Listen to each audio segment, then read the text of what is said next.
Hello and welcome to another A-Level Economics video with me, Mr Goff, from MrGoff.com. This video will focus on the economic problem. The key economic problem is scarcity.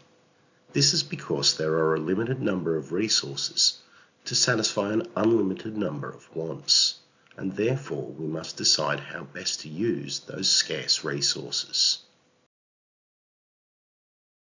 As well as unlimited wants, our limited resources must also cater for people's needs. Needs are those things that people need to survive. These are just the basics such as food, water, shelter, warmth and clothing. As well as these physical needs, there would be some other psychological needs as well. Wants are all those other things that people desire in order to have a better standard of living. For example, holidays, designer clothes, and electronics. Resources that are available in unlimited quantities to everyone are called free resources. The air we breathe and the heat and energy we receive from the sun are examples of free resources. Resources that are scarce, that is, resources where you can only acquire a limited amount of the resource, are called economic resources, as they carry an opportunity cost. Because resources are finite, but wants are infinite, governments, firms and individuals must make economic decisions on how to use their finite resources.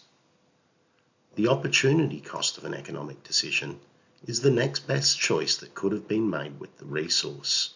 For example, if you have £1 and are both thirsty and hungry, then the opportunity cost of buying a drink may be that you are unable to buy a snack. For individuals, the opportunity cost is what they forego when they make an economic choice. For example, if they choose to save for a house deposit, the opportunity cost may be giving up some leisure activities to pay for it. For businesses, economic choices are about how best to maximize their earning potential. For example, if they hire an extra employee, the opportunity cost might be not being able to spend as much on advertising. For the government, if they were to choose to give a tax cut, the opportunity cost might be having to reduce government spending in other areas. The economic problem can be more clearly defined with three key questions. What should be produced? How should it be produced?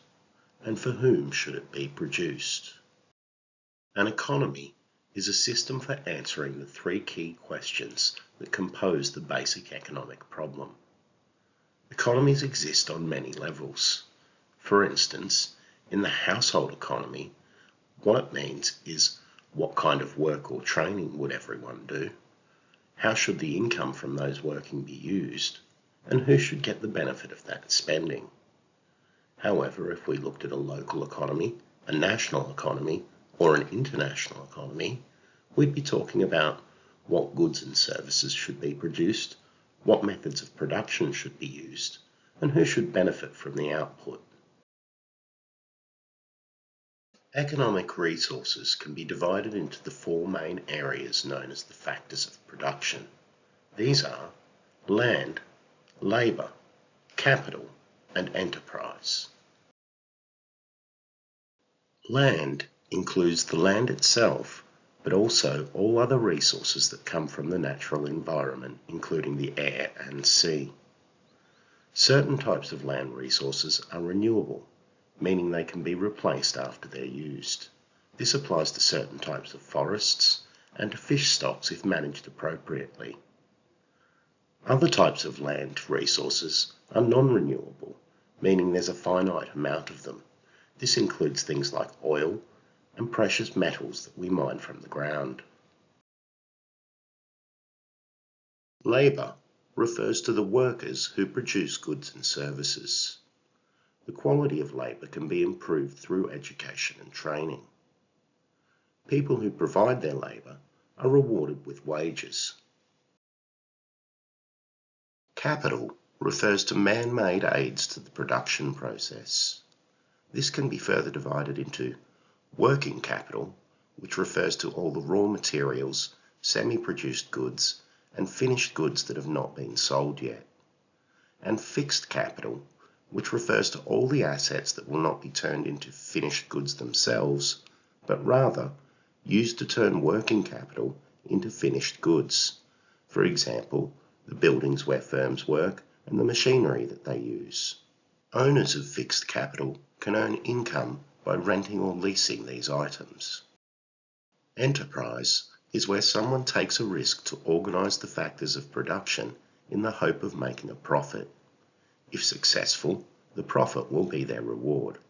If they are unsuccessful, they are likely to lose the assets they invest in the venture. That brings us to the end of this video on the economic problem. Join me again in the next video when I'll be looking at production possibility frontiers. Use the resources at mrgoff.com to help you revise economics, and until next time, it's bye for now.